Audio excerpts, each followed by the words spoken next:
गिबि खौराङावनो दङ आसामाव ड्राग्सनि गुबै जाथाय 1000निबो बांसिन याबा टेब्लेटफोर जब्द। फेग्रा मुवा फालांगिनि हेंथायै मोनसे गिदिर देरहानायाव आसाम पुलिसआ मैया नन्दिया गामिनि मोनसे न'निफ्राय 1000निबो बांसिन सन्देह गोनां याबा टेब्लेट जब्द खालामदों। मोनसे सुलुं मोननानै कालापानि आउटपस्टनि मोनसे हानजाया मानकाचार पुलिस थानानि सिङाव थानाय नियान मुल्लानि फिसाज्ला बारासा मुल्लानि न'आव सिग्रोमो।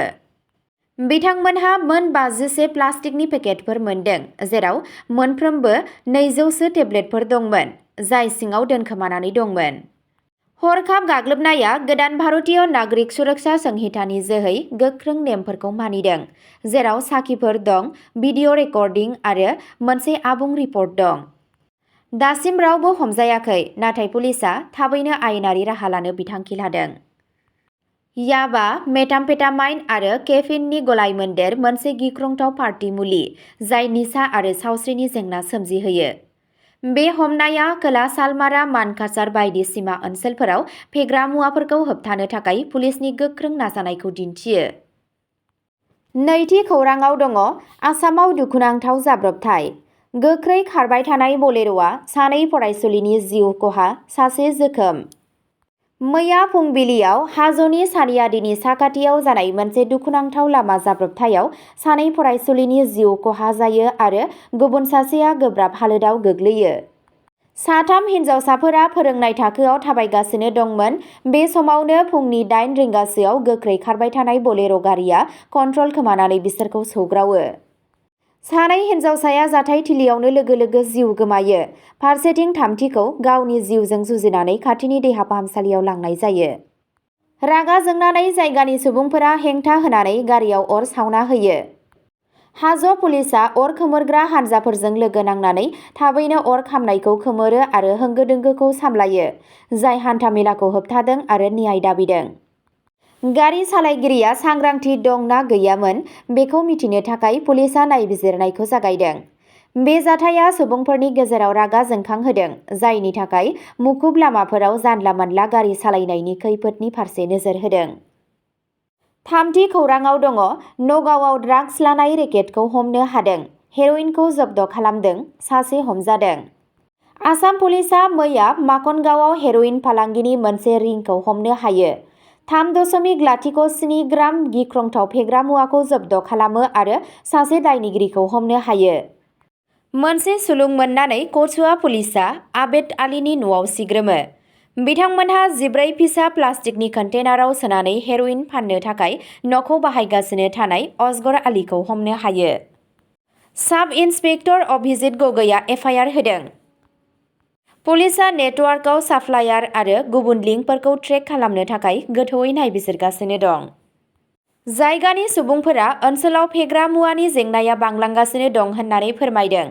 नगाव पुलिसआ बेफोरबादि हुमखिफोरखौ होबथानो थाखाय गोख्रों सिग्रोमनायनि खोथा होदों।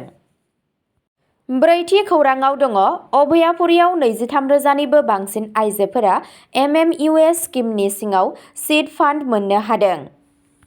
आइजो गोहोखौ बङाइगाव जिल्लानि अभयापुरीनि सा 23,085 आइजोफोरा मैया मुख्यमन्त्री महिला उद्यमिता अभियान (एमएमइउए) सिङाव जोलैफुनजि मोननो हादों।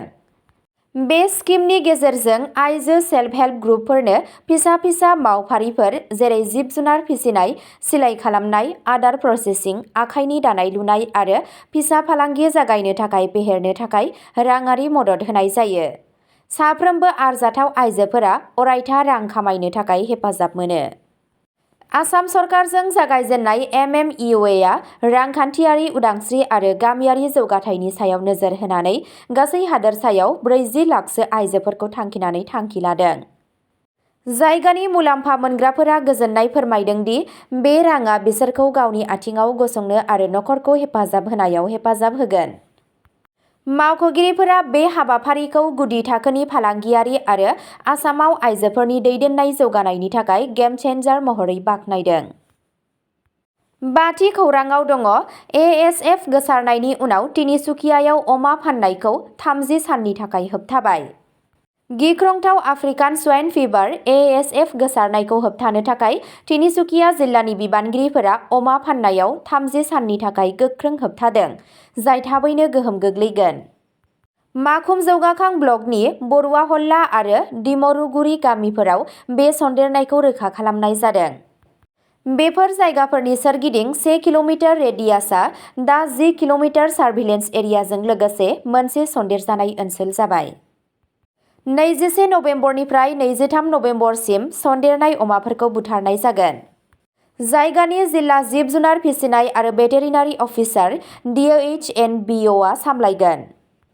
जिल्लानि गासै अमा बेदरनि गलाफोरा 30 साननि थाखाय बन्द थानांगोन आरो रावबो अमा एबा अमा बेदरनि बेसादफोरा हाबनो एबा ओंखारनो हानाय नङा। डिजास्टार मेनेजमेन्ट एक्ट 2005 नि सिङाव बाहायजानाय सिफायग्राफोरखौ भारतीय न्याय संहितानि सिङाव साजा होनाय जायो।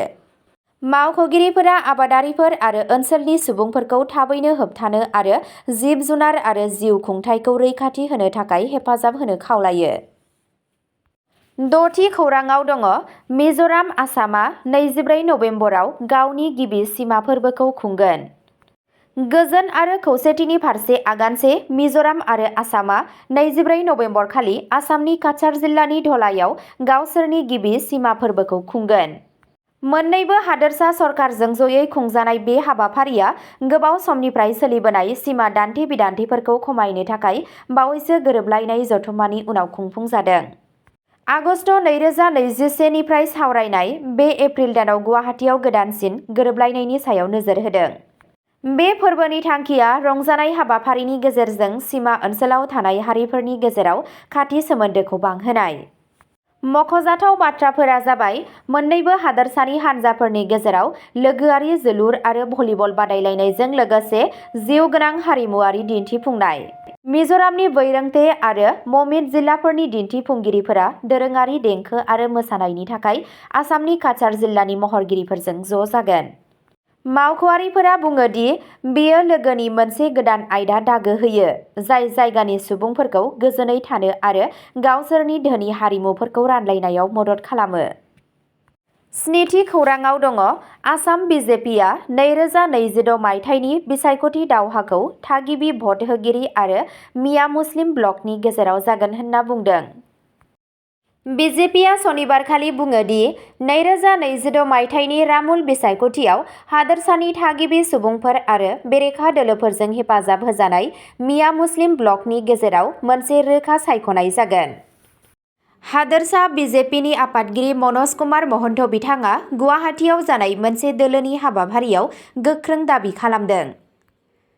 2026 मायथाइनि जनादेशआ थिरांथा लागोन मिया मुस्लिम ब्लकनि बेरेखायै हानि थागिबि फिसाज्लाफोर।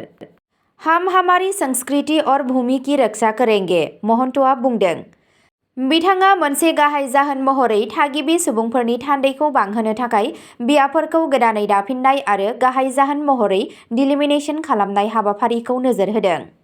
बिजेपि दोलोआ गोहो मोनबाय थानो थाखाय गोख्रों फोसावदिंनो समायखिरा लायो, जौगाथाय आरो हारिमु रैखाथिनि सायाव नोजोर होयो। 2026 मायथाइनि बिसायख'थिया 2021 मायथाइनि देरहानायनि उनाव दोलोनि गोहोखौ आनजाद नायगोन।